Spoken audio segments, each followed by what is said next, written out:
तब न मया कर होड़ा सब लौटा दे हस लागत कर ऐसे अरे ऐसी बात नहीं है दा ऐसे हां तो का कहता है काय कहता DJ Yogesh मया होही तबे मया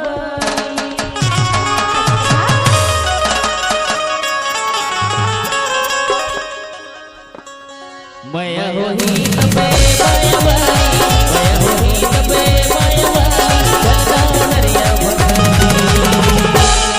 गाड़ी तेज मया भी गाड़ी तेज मया भी गाड़ी तेज मया भी गाड़ी तेज मया भी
अरे क्या है वो ये बताते हां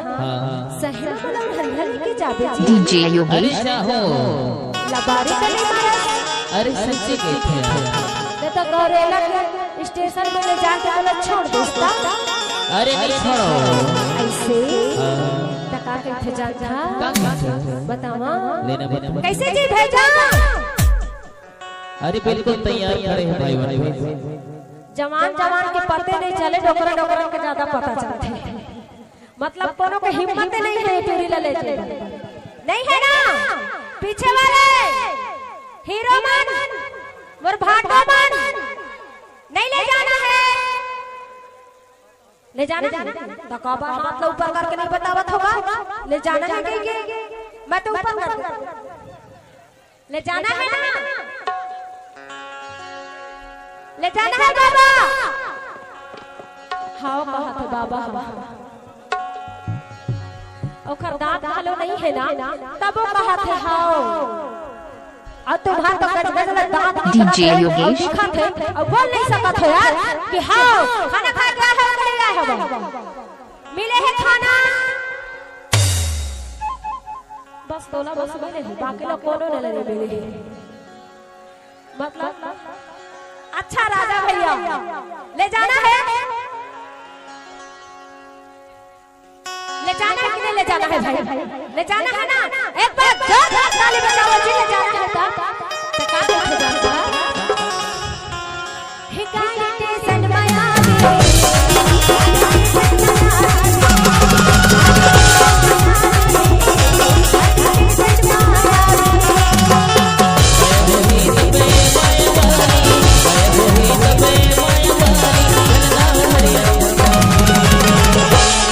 गाड़ी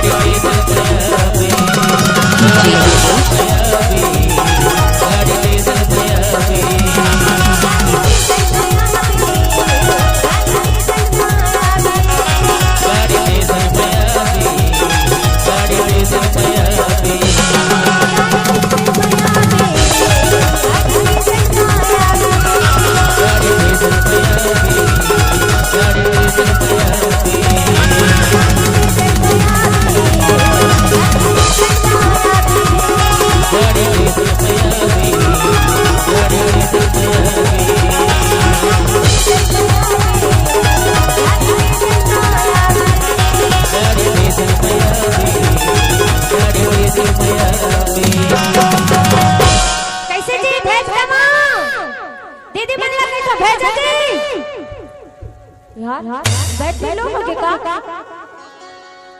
देखो भाई, बैटरी लो नहीं करना है। अगर आप आपको बैटरी अगर लो हो गई तो मोरो बैटरी लो हो जाएगी। ठीक है, एक बार जोरदार ताली बजाना है। अब DJ योगेश। बस वाली भैया की जय, बस सच्चे दरबार की जय। DJ Yogesh